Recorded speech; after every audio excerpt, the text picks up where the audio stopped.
So guys, welcome to my first video. Today I will show you some cool Runick Spright games. I have some pretty cool games that I want to show you and answer the question, is this the best deck in the meta right now? I think you know the answer already, but at first let's look at the deck list, which I copied today from Joshua Schmidt. Shout out to him. He's a very successful TCG player and also knows a lot about playing in MasterDuel, of course, as these two formats aren't that different. So we are playing Triple Maxi. I think that's pretty clear. Maxi is one of the best cards in the game, so why wouldn't you play it?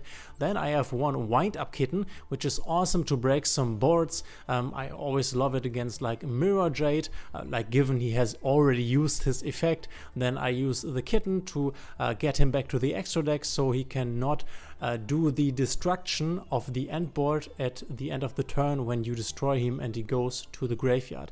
So it's super for breaking boards. Then we have 3 Hyperia. This is a really core card because it's tempo for the deck, it's a normal summon, it's level 2 as is Wind Up Kitten, so it works well with the Spright engine.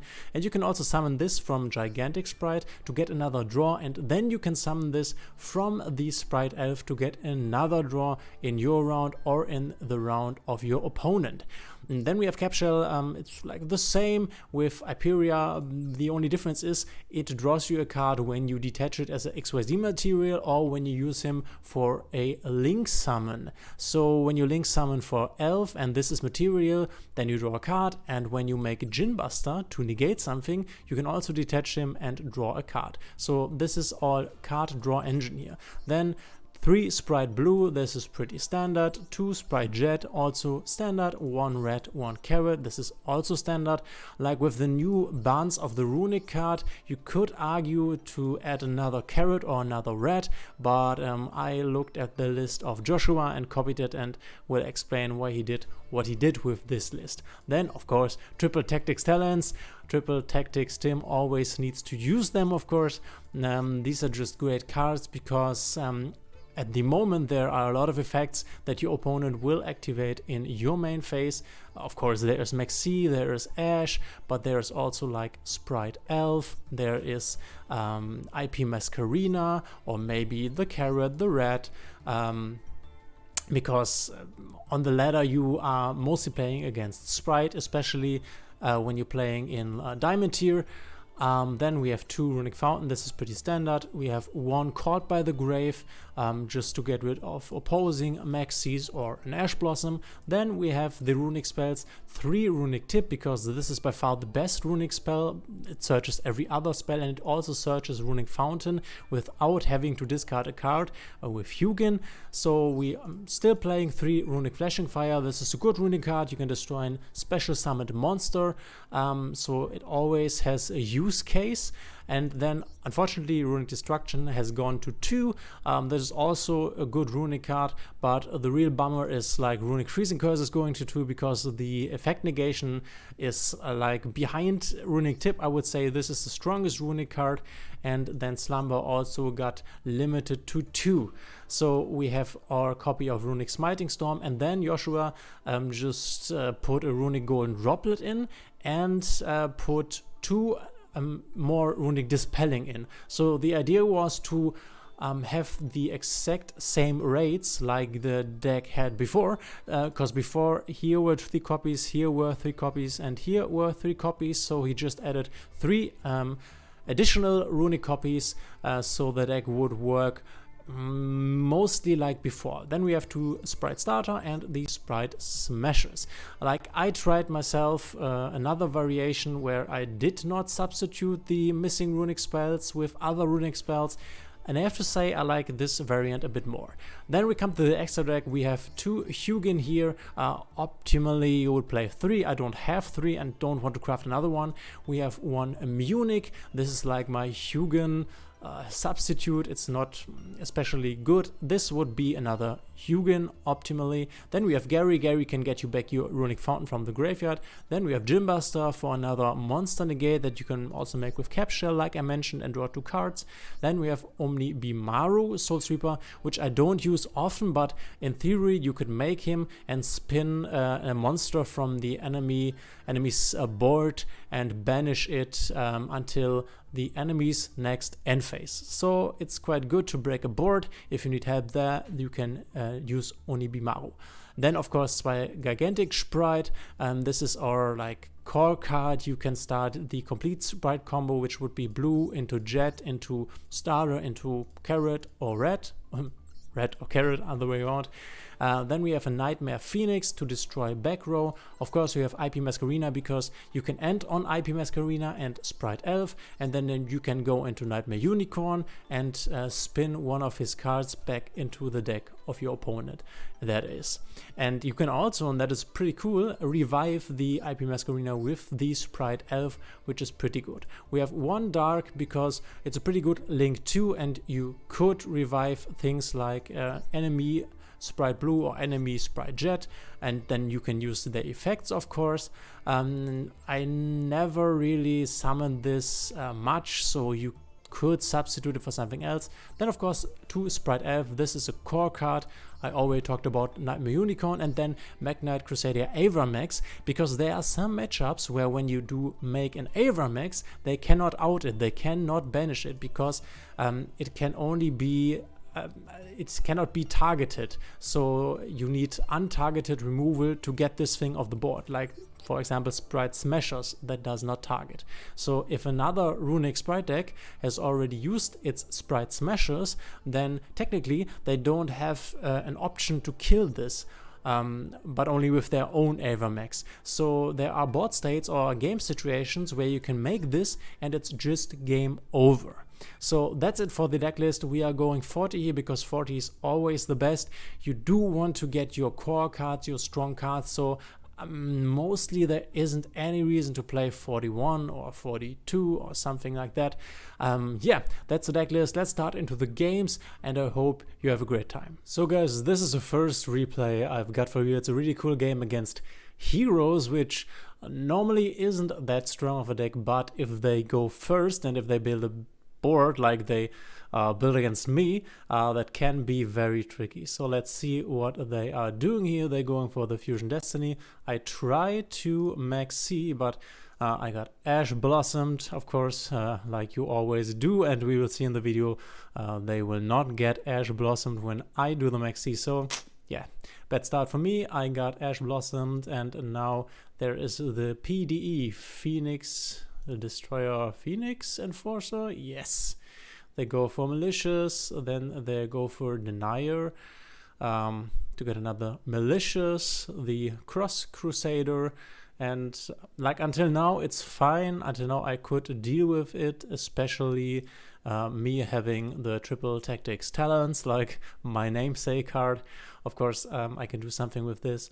He goes for the Ferris, which resolves and puts the increase onto the board, which he then can put into the monster zone, which he does. Then there is a Vian, and I was thinking like, okay, how big will this board get? How much will I have to go through?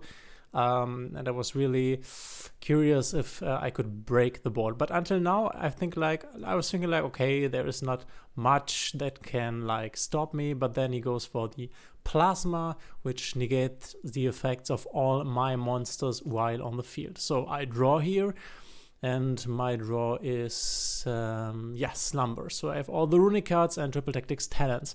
And what I'm thinking now here is that I somehow, because I could play a Runick spell to get to Hugin to get my Runick Fountain, which I can't because Plasma is on the field and is negating it. So my train of thought was that I somehow need to bait this or this effect so I can use my Triple Tactics talents to steal the other one.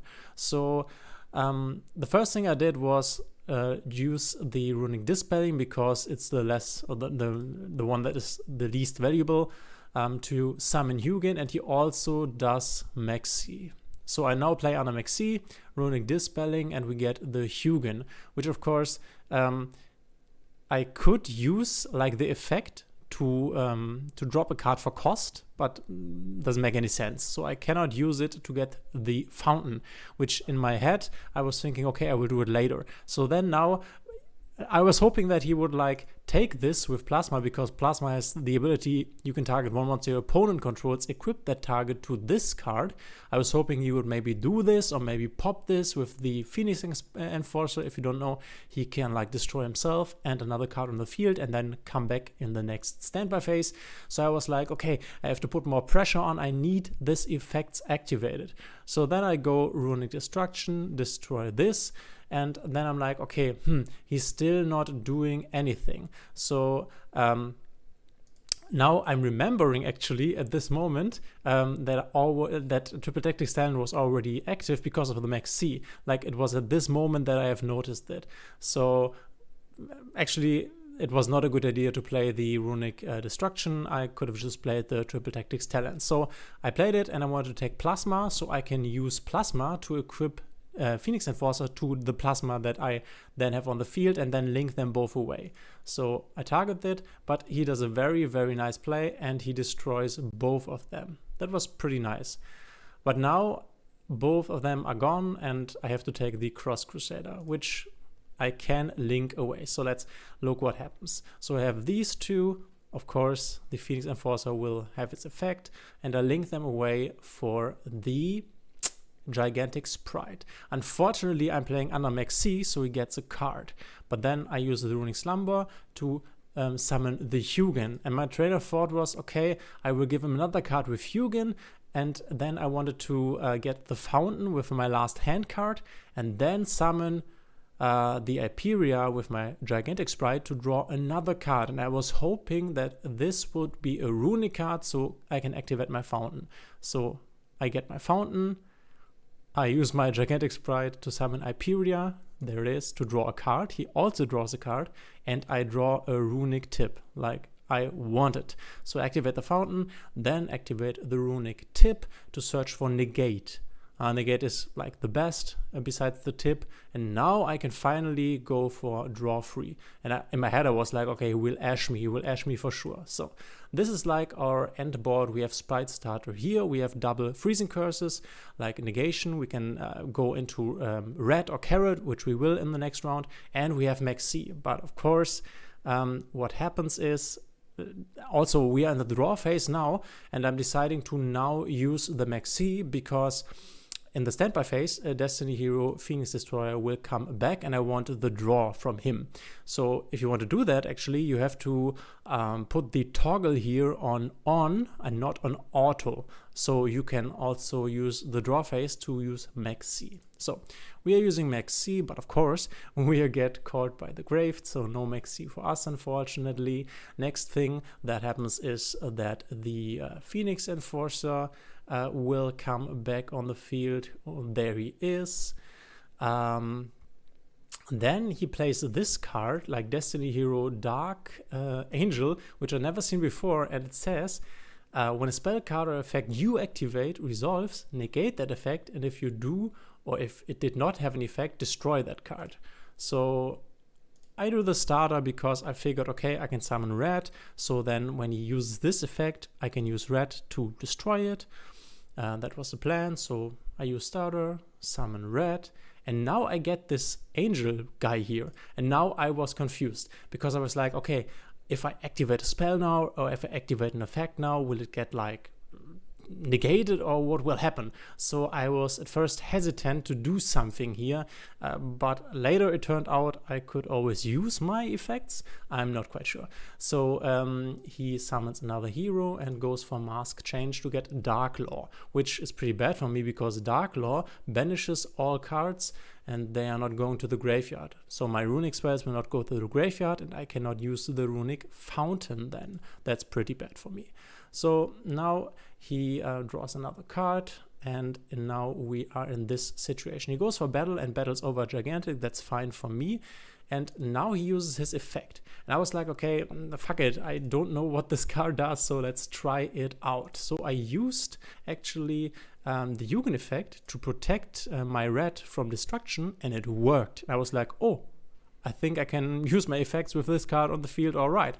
So then he activates this effect, and I do the red to negate it, so Destiny Hero will not come back, the Phoenix Enforcer. That's pretty good for me. Main phase 2, he sets a card and he passes over, and now we are in good shape. But just for safe measures, I link this 2 away because I want to get rid of this angel guy to get my Spright Elf, and now I just negate the Dark Law, which, oh man, another big mistake for me. Like, in the moment I placed this card, I was like, oh no, if this is impermanence, oh, I was like, oh, why haven't you played it in this column or this column? And of course it is impermanence.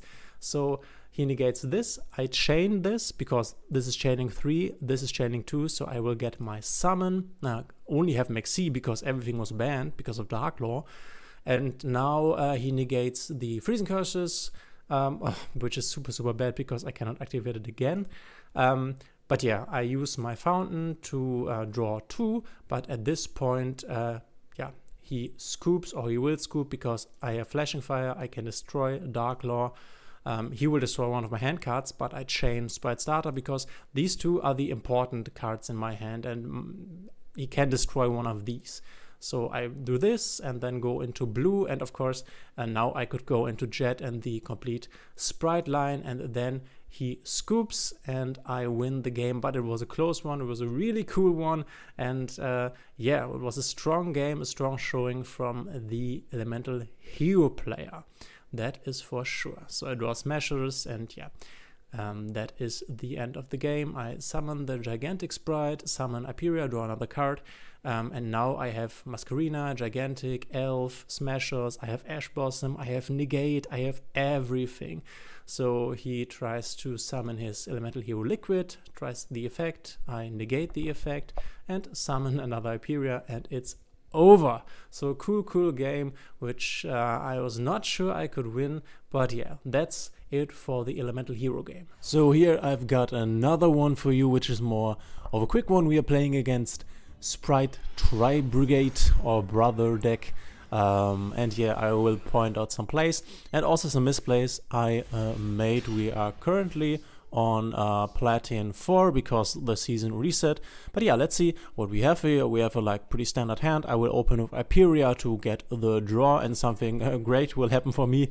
And then I plan to go into Tip, into the Fountain, and then into YuGiOh with one of these. So the good thing about the Runick Spright deck or the Spright deck is that even though we don't have a Spright here, we can just use Hyperia and the YuGiOh to make Gigantic and then go into our Spright place. But let's see what happens here. So I go Hyperia, and he impermanents me, so that's awesome.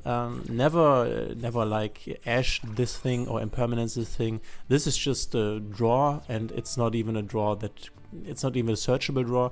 He should have impermanence my YuGiOh, which I will not use, but or my Gigantic Spright. Gigantic Spright for sure is the best target. So yeah, I go for the Fountain, I go for the Flashing Fire because I value the freezing curses more than the flashing fire. The negate is worth more than the destruction, in my opinion. And there come the YuGiOh. I will not search the fountain because this is very valuable, and this is also a very good card. And I also have the fountain already, so we will not search the fountain again. I will draw for 2, which will work here, and then I go into Gigantic. So you can always go into Gigantic with every 2 level 2 monsters, and here this would have been a perfect moment to use the impermanence, because now I can just go, oh yeah, here's another one, that's right, so here the second one. Then okay, maybe then that was the right play, because he knew he could like waste one of them. So yeah, I get impermanence again. And so I am deciding to just use one of the Runick spells, get another YuGiOh to go into Spright Elf to at least get another play on the field and get the Elf, so I can revive something in on his turn. So I get the Elf, I revive the Hyperia, which will not draw me in this moment. And that was a mistake, by the way, or was it? Oh no, I could only revive the Hyperia. Like, it would have been a mistake, because you want to have Hyperia in the grave to revive it in your opponent's turn to draw a card, because now it's stuck on the field. And when I use it with Smashers, it's banished. So we pass over to him. My board is meh, like I have these, and that's pretty good. So he plays Fire Formation Tanky, which allows him to search for one of his Tri-Brigade cards. And so I decide to use Spright Smashes here. You could argue about that, but I thought this is a continuous spell, and the ruling on continuous spells is that to like use the effect, it has to remain on the field to use the effect. So I banished it so he could not like search whatever he wants, because this is like a targeted search. He can search for whatever he wants. It's not just draw one. So yeah, then we go for the Fractal line. He has it already. Then Kit, which I can't stop because it happens in the grave. Then Nival, and now comes a Keras. And this is a breaking point, because here I make a mistake. At this moment, when he plays the Keras normal summon, at this moment I should have used the Freezing Curses, the Flashing Fire, to destroy the Keras, so he cannot play a Spright card. I was thinking about that a moment later when I saw Spright Blue come down. I was like, ah, damn it, okay. So I negate Spright Blue because, like, in an optimal world you will negate Spright Gigantic, but I have the Flashing Fire, and my train of thought was, okay, if he goes into the Gigantic, I will then Flashing Fire the Gigantic and destroy it before it can resolve its effect. So we negate this, Kazong. Let's negate this thing, chick. And yeah. Then he goes for the Keras, he banishes, and he get his Beerbram, which I could also snipe, but this is only for searching the spell card, so it doesn't make any sense to snipe this, because it activates in grave, and yeah, I would only send it to the grave, so I would only help him. So now I Flashing Fire the Gigantic, it goes down, and that's the end of his turn. I will draw 3, which is pretty awesome. We have a big card advantage at this point. He battles over my elf, of course, and then he passes over to me, and we are drawing, dispelling, and yeah, that's a mistake of mine. I was thinking I had another Hugin, which I didn't. I only had the Munin, which then I had to summon. Yeah, that was not optimal, but I was like, okay, cool, I can still make something with the Cap Shell with I draw, and a Spright Elf. I make the Spright Elf, I draw another card with the Cap Shell, which is pretty good. So just draw the card, and then I revive the other elf. I could also have survived the Cap Shell. Doesn't really make a difference because I was not planning on making like Djinn Buster or something. Yeah. So we put a card face down, and then I go into Gigantic to get another line, and this is where he scoops, because obviously I can now go into Spright Blue, into Spright Jet, and so on and so forth. Yep. I tried to do that, but he then scoops, and that's game. So another game against Spright Tri-Brigade. So the last video I want to show you today is a game against another Spright player, and I wanted to show you this especially because this is about breaking a Spright board, because it is not always that easy. You have to do it the right way around. So that's what I wanted to show you, because I did it the right way around here, so I also make a lot of playing mistakes still, but I think I did it quite well, and yeah, let's see what happens. So he's building the board. We saw he get his Spright Smashers, he goes Gigantic, it's all standard. He has the red already on the field, and there's a carrot. So we have carrot red, both are going away. We got the elf, and now he will revive the carrot. So he has carrot red, and we know that this is Smashers. So what we know of is like Smashers, a carrot red, and he has also the Spright Elf to revive something. So the first thing I hear is I look at my hand and I see like, oh, I have the Flashing Fire to destroy a special summoned monster. So the first thing I do is I put this toggle thing here on, so I can use the draw phase here to use the Flashing Fire. And what I will do is I will use the Flashing Fire to target the Spright Elf, so that Spright Elf cannot react, because it can only use the effect in the main phase. So you can snipe it in the draw phase and it cannot respond to that. Of course, he has the carrot, and that's what I'm really after, because I want him to use his carrot, because in the end I want to use my fountain to draw cards. So the plan is to do this, the Flashing Fire, then I have Hyperia for my normal summon to draw a card, then I have the flashing fire to get my Runick fountain, but we will see that I will draw something good with my draw. Exactly, that's the tip, sorry. Yeah, I have the tip, and the tip is my fountain, and then I have this to get to my Hugin and to get the 3 draws. So that's the plan. Let's see how it works. So I target this in draw phase. He uses the carrot to negate this. It's perfect. It goes in the graveyard. That's exactly where we want it to go. So it goes there. Next step is I play my Iperia. And now the thing is, I know here it smashes, and smashers can just like banish my Runick fountain, so I have to do something about smashers. The idea is that I summon my own carrot to negate his smashers. The problem is that he still has red, so if he uses smashers on my fountain, then I can carrot that, but then he can red my carrot, so I have to get rid of this effect. Of course, he will not use it on the Iperia. He uses his Spright Elf to get back the Jet. Jet is only for like attributing it for the Spright Red. So yeah, he also gets a draw, that's good. I then chain the Runick Tip. You did not have to chain it here, you can also play it in the open game state, it doesn't make a difference, but I do to get my fountain because he cannot stop the search. He already used the carrot, so this is a state we have now. I cannot play the fountain because it will get banished, and I don't have my carrot, and he still has his red.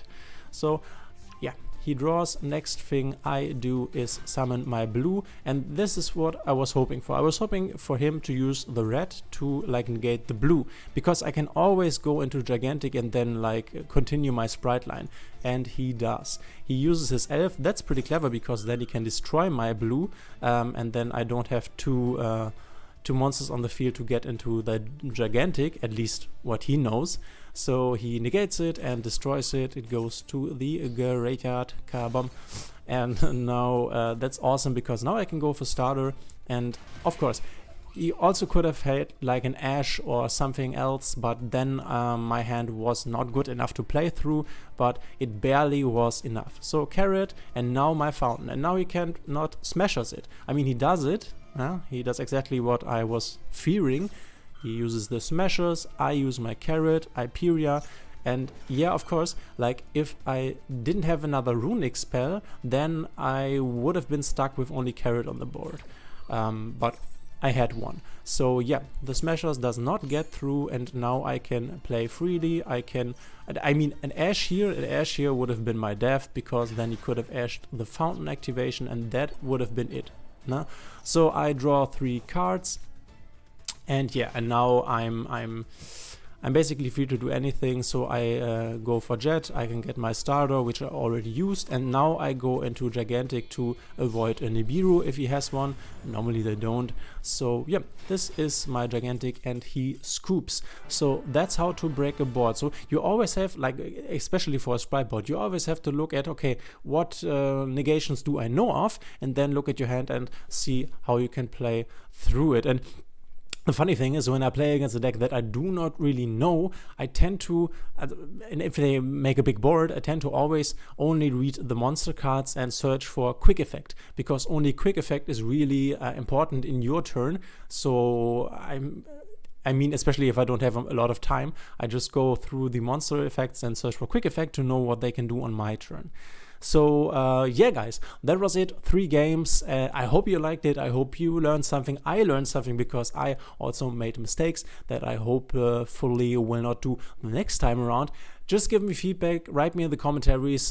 Did you like it? What content do you want to see? I'm planning on doing a lot of MasterDuel content, but also a lot of TCG content in the form of using Dueling Nexus, which I will show you. That's a great platform for playing TCG. I also recently got back into TCG paper, so I just ordered 3 structure decks, Trap Tricks, the new structure deck, to go to a local area here and play a real tournament.